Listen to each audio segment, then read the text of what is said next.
de Carrefour et de Pontivy, messieurs et mesdames les présidents et présidentes d'associations, monsieur le recteur, je voudrais saluer pour commencer les enfants du conseil municipal, les enfants, qui viennent d'être fraîchement élus et qui donc partent pour 2 ans de mandat.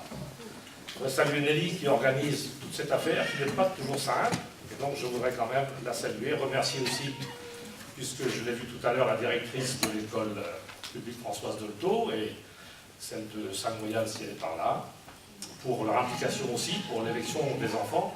Ce n'est pas toujours très simple à organiser. Merci de prendre de votre temps. Chers amis, je suis très heureux, comme chaque année, de vous présenter les vœux de la municipalité en ce début d'année 2019. Je souhaite, au début de ces vœux, remercier tout le personnel communal sous l'autorité de Guénaël Raymond, autorité bienveillante mais nécessaire. Remercier le personnel du CCAS, du service d'aide à domicile, qui s'occupe avec beaucoup de soin et d'attention de nos aînés qui sont restés chez eux. Au cours de cette année, nous avons mis en place un partenariat avec la commune de Saint-Gérand pour le service d'aide à domicile, qui est maintenant géré par Noyal, à la satisfaction de tous. Et nous avons une demande pour une autre commune voisine qui souhaite aussi intégrer le service d'aide à domicile de Noyal. Merci à Laetitia Brizoil et à toutes les personnes qui travaillent avec elle. Remercier le personnel des écoles, de la cantine, le personnel qui porte un soin particulier au nettoyage et à l'entretien des salles de sport, des vestiaires et des salles communales. Merci aussi à l'association Léo Lagrange, à son directeur Michael Malargé, qui s'occupe parfaitement bien de nos enfants et de nos adolescents à travers les nombreuses activités offertes et développées tout au long de l'année. Merci à nos pompiers, qui, sous l'autorité du nouveau chef de centre, Michel Arnois, qui a pris le relais de Valérie Jarnaud, que je veux saluer aussi pour les 7 années qu'elle a passé à la tête des pompiers, assurent notre sécurité. C'est près d'une intervention par jour, les pompiers. Près d'une intervention par jour. C'est pas rien, il faut de la disponibilité. Merci à eux. Merci à nos services techniques qui, tout au long de l'année, sont sur la brèche.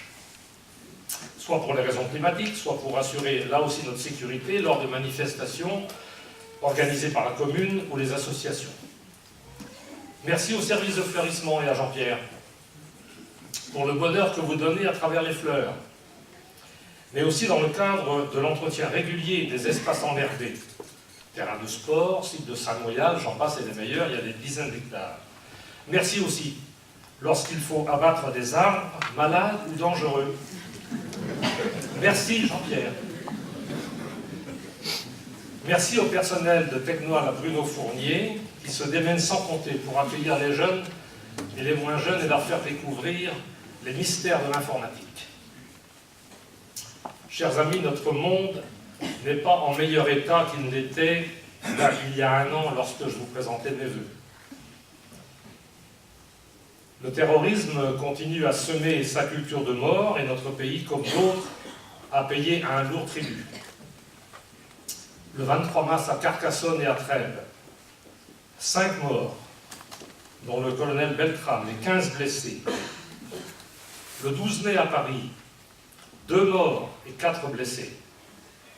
Le 11 décembre à Strasbourg, 5 morts et 11 blessés. Les services de police ont déjoué 12 attentats sur l'ensemble du territoire au cours de cette année 2018. Je voudrais, à ce moment de mon intervention, vous demander à la place qui est la vôtre, et en ne bougeant pas, prendre le temps d'une minute de silence à laquelle je veux associer les 2 jeunes pompiers qui ont donné leur vie hier lors d'une explosion à Paris. Je vous remercie de respecter quelques instants de silence en leur mémoire.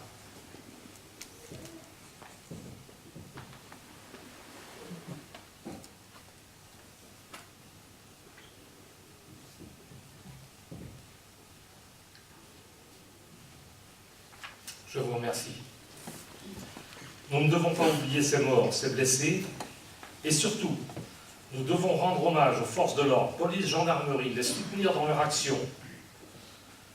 Je remercierai en votre nom, je le fais souvent parce qu'on se voit très régulièrement, les gendarmes de Pontivy.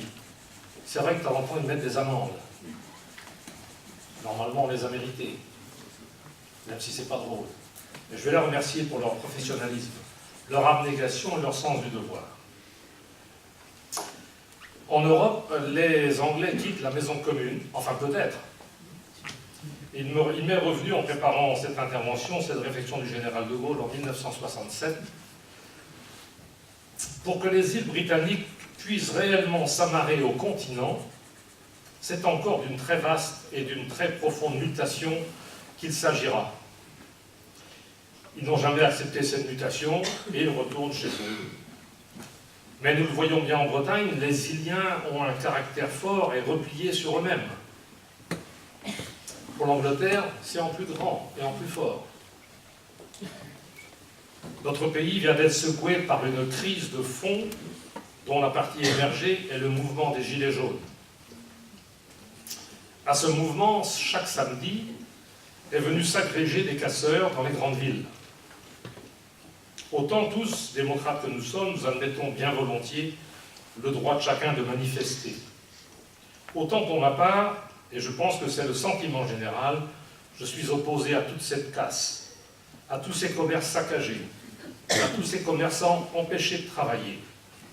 Et puis cette casse, c'est vous et moi qui allons la payer.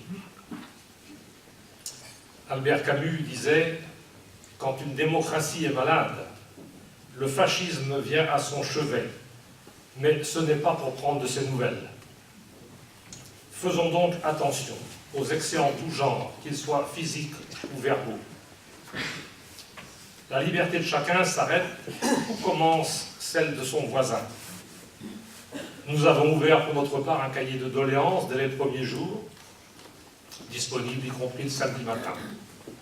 Hier matin à midi, 4 personnes étaient venues remplir ou indiquer leurs souhaits dans ce cahier. C'est un cahier qui date d'ailleurs de 2004. Un cahier de liaison qui est en mairie sur le comptoir où chacun peut inscrire ce qu'il a envie d'inscrire. La communauté de communes, elle, poursuit sa progression et son développement sous l'autorité bienveillante de sa présidente et de ses vice-présidents. Le développement économique est depuis l'origine le moteur de cette communauté avec la création des zones artisanales et industrielles. Le chantier le plus important est sans nul doute la zone de dimension régionale qui se crée au pont de Saint-Caradec avec l'implantation du centre logistique d'Intermarché. La zone du Gouelève est maintenant pleine et la nouvelle zone de Kerguioten sera opérationnelle au printemps. À Kerponner, où pourtant nous avons été attaqués en justice, tout le monde se loue aujourd'hui de la nouvelle déchetterie. La loi qui nous oblige à avoir une aire d'accueil pour les grands voyages au sein de cette communauté, Noyal a donné déjà une fois, avec l'envahissement de l'hippodrome par 140 caravanes, un dimanche après-midi, Pontivy Communauté, dont c'est la compétence, a trouvé un terrain. Voilà, ça c'est une bonne nouvelle. Il est situé sur la commune de Pontivy. C'est une bonne nouvelle aussi, surtout pour les autres. Près du terrain actuel des gens du voyage. 2018, c'est aussi la suite de la mise en place du plan local d'urbanisme intercommunal. 2019 en verra la fin, après une enquête d'utilité publique qui sera organisée par les services de l'État. Au cours de cette enquête, chacun pourra exprimer ses attentes et ses remarques. Également, au cours de cette année 2019, verra la mise en place d'un règlement local pour la publicité intercommunale. Pour Noyal, l'année 2018 avait mal commencé. Rappelez-vous, il y a un an, nous apprenions la liquidation de la deuxième boulangerie. Nous avons aussitôt réagi et mis en place un dépôt de pain tous les lundis et pendant les vacances d'Alexandre et de Delphine Connoir. Chacun s'est mobilisé pour vous permettre d'avoir chaque jour du pain à Noyal. Merci à Guénaël et Stéphanie Rocabois pour la mise à disposition du local, gratuitement. Merci à monsieur et madame Jossot, boulanger à Rouen, ils ne le sont plus, mais ils l'étaient à cette époque, pour nous avoir fourni du pain. Merci aux bénévoles qui ont tenu la boutique, et merci aux vendeuses salariées qui étaient là tous les lundis. Ce qui ne devait être qu'une parenthèse a duré 10 mois. C'est une belle expérience que nous avons vécue, au plus près des Noyalais et des Noyalaises. Depuis le début novembre, nous avons un deuxième boulanger qui exerce son métier avec son personnel à la satisfaction de tous. Concernant les lotissements, celui de Port-Person, dont tous les lots sont réservés ou vendus, voit ses premières maisons en construction. Le lotissement du manoir, qui est en travaux, sur les 7 lots, 6 sont retenus, alors que la viabilisation n'est pas encore terminée. Nous allons donc, en ce début d'année, acheter du terrain pour aménager un autre lotissement. Ces 3 lotissements sont et seront vendus à prix coûtant. Comme vous avez pu le voir dans la presse, ce début d'année sera consacré à la démolition. La démolition de l'ancienne maison de retraite, de la classe préfabriquée du Val-Vert et de la maison appelée Maison Lestrade à l'entrée de la rue des Écoles. Le coût de ces démolitions et de désamiantage s'élève en TTC à 350 000 € environ, et ces travaux de démolition vont durer 4 mois.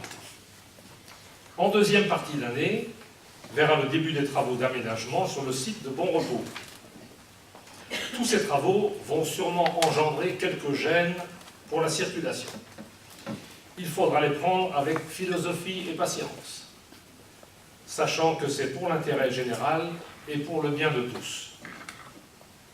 Près du lotissement du manoir, sur le terrain derrière la mairie, l'association Âge et Vie, basée dans l'Est de la France, va venir implanter 3 unités de 7 logements en domicile partagé. Ces logements viendront compléter l'offre que nous avons déjà à travers notre EHPAD Tinoal et la résidence du Cogouet. Ce sont de nouvelles manières de vivre aujourd'hui, le 3e, voire le 4e âge. Il nous faut nous adapter à ces nouvelles attentes de la population. Comme vous l'avez remarqué sûrement dans les journaux, nous avons perdu quelques habitants au 1er janvier 2016. Mais nul doute que tous les efforts faits par la municipalité vont payer dans les années qui viennent. Ils ont même déjà commencé. Comme l'a dit Guénaël tout à l'heure, le résultat du recensement de 2018 fait apparaître un delta positif d'environ plus 100 personnes. Cette année verra aussi le déménagement de 2 commerces situés dans le centre-bourg, autour de l'église. Ils s'en iront vers la zone du Verger. Clarisse et Emmanuel Marquis vont construire leur magasin le long de la route de Rohan, juste après le cabinet des kinés. Quant à Delphine et Alexandre Connoir, ils vont construire leur nouvelle boulangerie à l'emplacement de LG Carrelage, dont le bâtiment va être entièrement rasé. J'entends déjà les remarques, parce que ça s'est su et on en a fait, le bourg se vide. Je pense exactement le contraire. Exactement. Les bâtiments actuels ne sont plus adaptés, en particulier pour l'accueil des handicapés, et pour y produire un travail organisé comme on l'entend aujourd'hui. Je dirais plutôt que le bourg s'agrandit. Nous sommes devenus une commune attractive avec ses commerces, mais aussi ses 2 belles écoles. De nombreuses associations qui animent tout au long de l'année notre commune, mais aussi avec 4 médecins généralistes. Cherchez autour de vous. Regardez les autres communes. 4 médecins généralistes. Des infirmières, des kinés, des ostéopathes, des pharmacies, des dentistes. Les constructions nouvelles sur les 3 lotissements vont apporter de nouvelles familles qui vont irriguer l'ensemble de notre territoire. Je voudrais, à ce moment aussi de mon propos, vous dire que j'ai reçu une lettre le 20 décembre venant de la direction des affaires culturelles, et contresignée par Madame la préfète de région, qui nous informe qu'au titre des monuments historiques, la chapelle Sainte-Barbe à Poulverne est classée monument historique. Non seulement la chapelle, mais l'intérieur, mais aussi le classique et la fontaine. Voilà, c'est l'aboutissement d'un long périple, avec des réunions intéressantes et importantes, mais qui a duré un petit moment. Et donc la voilà classée monument historique. Nous allons maintenant pouvoir réfléchir à son développement et à son intégration dans notre patrimoine. Et puis j'ai aussi de bonnes nouvelles. Et je profite de la présence de Soisy Perrault, conseillère départementale, pour parler de la déviation de Voyal-Pontivy. Depuis 2004, la majorité de l'époque avait déposé un dossier pour dévier la départementale D2 pour Tiviro. Quelques études avaient débuté, Michel. Un fuseau retenu, dans le cas de notre plus, et puis, comme c'est le cas de dire, plus rien. J'ai rencontré par 2 fois François Boulard, président du conseil départemental, pour réexprimer notre souhait de la création de cette déviation, grâce à l'appui de nos 2 conseillers départementaux, Soisic Perrault et Benoît Thiraud. Une réunion de lancement pour planifier les études et les travaux est organisée en février de cette année. C'est donc un grand pas en avant. Je pense que vous verrez cette année, dans les champs sur cette future déviation, des cabinets qui vont venir effectuer les études préalables. Et je ne manquerai pas, à travers les moyens de communication et la presse, de vous informer des dates et du planning qui va être retenu. Donc la déviation pour 2019, c'est parti. Je crois qu'une nouvelle page de notre histoire et notre bourg, notre commune va s'ouvrir pour permettre à moyen terme de nouveau un aménagement du centre-bourg à travers cette départementale depuis le Bureau jusqu'à la mairie, puisqu'après elle est aménagée.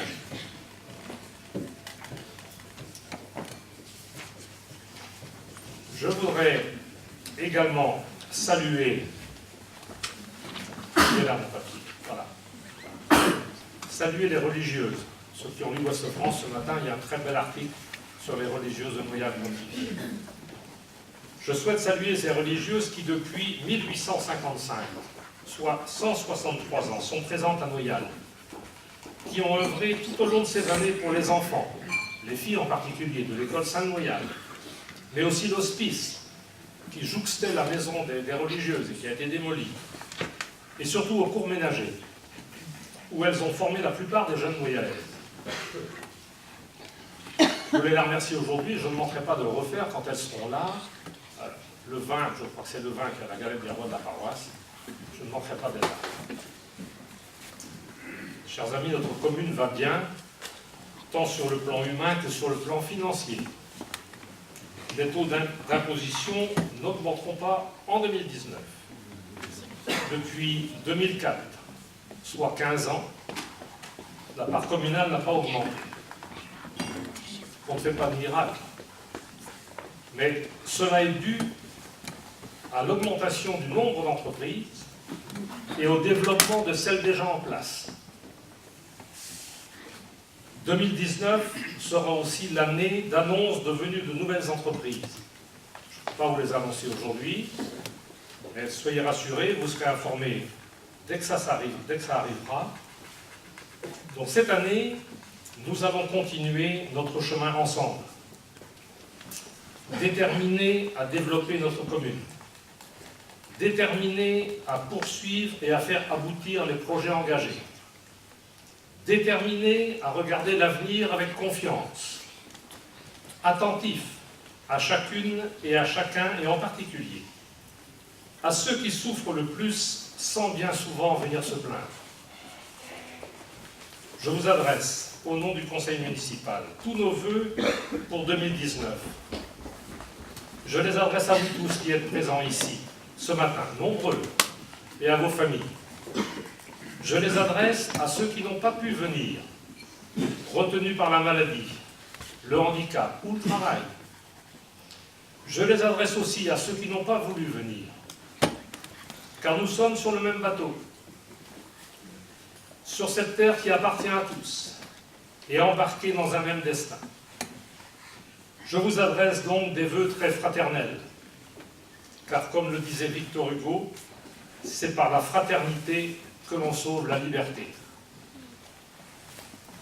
Et pour 2019, je vous souhaite des sourires pour chasser la tristesse, de l'audace pour que les choses ne restent pas en place, de la confiance pour faire disparaître les doutes, des gourmandises pour croquer et déguster la vie, du réconfort pour adoucir les moments difficiles, de la générosité pour se nourrir du plaisir de partager, des arcs-en-ciel pour colorer les idées noires, et du courage pour continuer à avancer, Bonne année, blaveusladit à tout du Brabant.